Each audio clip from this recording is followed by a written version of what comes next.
Namaskaru. Good afternoon, morning, Indian stretchable time. Is it still morning?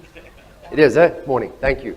Tom, I'm another person claiming to live in Goa, but I reckon we need to check Tom's Aadhaar card, his PAN card, because if you stand up here comfortable in your suit, I'm not so sure. If you talk with your hands and not so much with your head, but if you have a PowerPoint presentation, definitely doesn't live in Goa, so I'd watch what he claims there. Yeah, it's an interesting environment for me to be here in India at the summit, because I remember in 2014 when Modi ji, when he launched the scheme of Make in India, I can still remember I was working with Mumbai Indians, the IPL, and obviously I get my threads made in Juhu, and a lot of the Indian players that I was working with were just going, no, they get their clothes made in South Africa. Because the perception at that stage was, if it's made in India, it's not as good as anywhere else in the world. But being a good wannabe citizen of India, I listened to Modi ji, because in 2015, we made India, Rhodes. She was born in Mumbai. In 2017, Nathan Rhodes was born in Mumbai. So that Make in India, I've been a part of it for a very, very sustainable time. It was interesting because I worked for Mumbai Indians for 9 seasons, and one of the most, at that stage, had just become the most successful franchise. Obviously, CSK was neck and neck. And people ask me, why did I stop working with them after 9 seasons? And it's common knowledge that cricket players are quite superstitious. So if you're sitting in a chair and there's a partnership going, you don't leave the chair. If you need to go to the washroom, you sit, you don't move. And apparently the owners of the cricket teams are just as superstitious as us. So Nita Babi, Mrs. Ambani, Nita Ambani, she was the owner of the Mumbai Indians team at the time. So 2015, Mumbai Indians won the trophy. Rhodes has had a baby.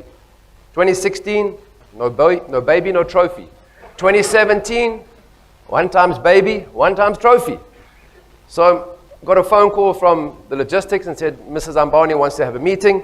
And she said, Jonty, I need to just make an addendum in your contract.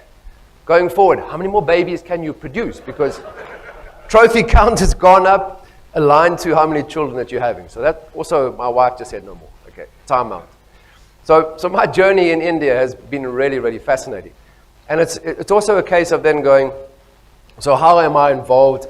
Am I just jumping onto or into the bandwagon where scalability in India is something that everybody wants to be a part of it? Because we know that the numbers in India don't lie. And if you get involved and you start producing something and there's a demand for it, then you are really on the way to a successful business. And the interesting thing for me is that people talk about fitness. My cricketing career was all about fielding, stopping the ball. In 1993, I achieved a world record in my discipline. Well, it wasn't really my discipline. I was supposed to be someone who scored runs, but I became renowned for somebody who saved and stopped runs. And I achieved the world record, and not because I want you to know that, but the irony is that I didn't even have a coach for that record that I achieved. But I was somebody who played football. I played hockey, land hockey, field hockey. I played tennis as well as cricket. And what gave me a slight advantage was that movement. And I think we talk about sustainability in India. Yes, it's really important. We know about the sustainability requirements of the planet. But my concern is about sustainability of people and organizations. And that's something that I've become exposed to in the last 10 years as a speaker, as a keynote speaker at various corporates around India. And always it's about improving or increasing the productivity, inspiring and motivating people, the workforce, the employees, to lift their game, to sustain their good performance. And I've really become concerned about the state of these employees. Not just the health from a physical state, but then also an emotional and a mental state. Because we've seen in a cricketing environment where international cricket players have actually stepped away from the game because they can't handle the stress. They can no longer justify spending time in the game. And I don't think we spend enough time analyzing what we're doing to the people around us. And I think the pandemic certainly showed me two very important things. One, the importance of community. The importance of community. And I think India has that inherent advantage. Everything is about community in India.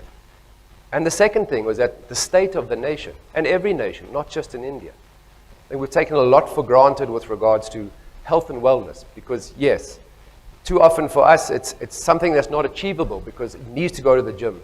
You need to have 4 lessons of yoga or 4 sessions of yoga every week. But it's not about that. And the amazing thing is this Lifebyjonty. I'm now throwing my hat in the startup, and I'm looking to get into a business where I have an incredible opportunity to make a difference in the life of people in India. I mean, I was diving around the field, on the cricket field, in 1992. In 2008, the first IPL was held in India. And suddenly they were employing fielding coaches. So that's a long time where fielding was pretty much putting a foot out and stopping the ball, or asking the kids on the side as ball kids, throw the ball back. So my concern is that in 2015, 2016, 2017, when I was talking to corporate employees and seeing the state of people's health and wellness, I was then talking to leadership about looking after your people. Because as a captain, I wasn't a captain in my team, but I was certainly a leader in the discipline that I had. But I had a captain who understood that every single person is unique. And that's important. That's what we're trying to do, what I'm trying to do, is show people that in your environment, yes, we heard yesterday from a sustainability point of view, the first mile, the last mile, people put their hands up with regards to over an hour of commuting, nearly 2 hours of commuting every day. So what can you do in your daily existence that allows you to be a little bit stronger than you were the day before? Because I would drop for 2 seasons, for 2 years from the test team. Cricket's a game of habit. So to change a habit when you're facing a ball coming at 140 kilometers an hour, to not think about it requires daily practice. And it's quite interesting because it does. There's 22, 23, 24 days before something becomes a habit. So if you can make small changes that are be incorporated into your daily existence, it doesn't require you to drive another time or spend more time in traffic. Small things that we can do every day, from the minute we wake up to the minute we go to bed and leave our phones outside the room, that can make a difference. And I think that's something that my wife taught me as a yoga teacher and somebody who practiced Vedanta philosophy. We in our household, it's all about movement for our family. We don't have a TV. It's quite a hard choice because it means you have to babysit your children, not the iPad or the TV. But the most important thing was the nutrition.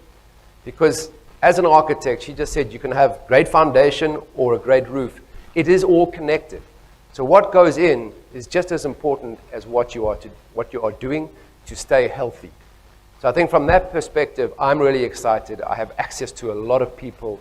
And I think, as I did with the fielding, where I'm perceived as the father of modern fielding, I really believe, now a bit like the grandfather of modern fielding, but I really believe that I can make a difference understanding the accountability and the way that teams operate and inspire individuals who sometimes need a little bit of nudge. And if we want to be productive and for people to be sustained, and that productivity to be sustained through the people, we have to look at them on an individual basis, not just a whole group or a whole team.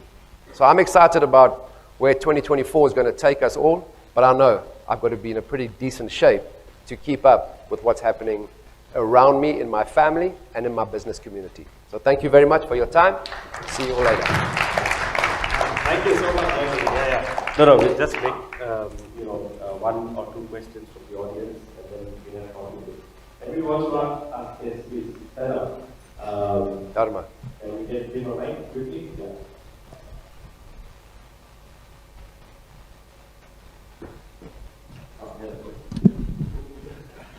So anyway, somebody suggested there are mics that we can throw. Sure. Next year we'll have it. Thank you. We can order it. Yes.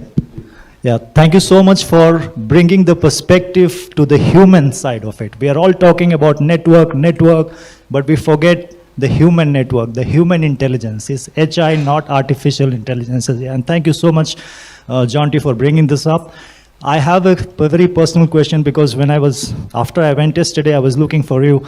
I want you to share about your experience of having a swim in the Ganga. I know it was a very spiritual kind of experience for you, but how do you connect and the whole essence of movement, water, life, all of that, if you can share for the audience, it will be great.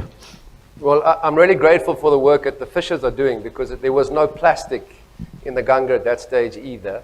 But I think, my wife, as I keep talking about her influence in my existence, because I was always a fit person because I moved a lot. Not because I went to the gym and specific training. It was about, I started surfing when I retired and I bought a mountain bike. And my mountain biking was similar to my cricket. Lots of enthusiasm, not so much skill, which is quite scary when you're flying down a mountain. But my wife has always been about energy.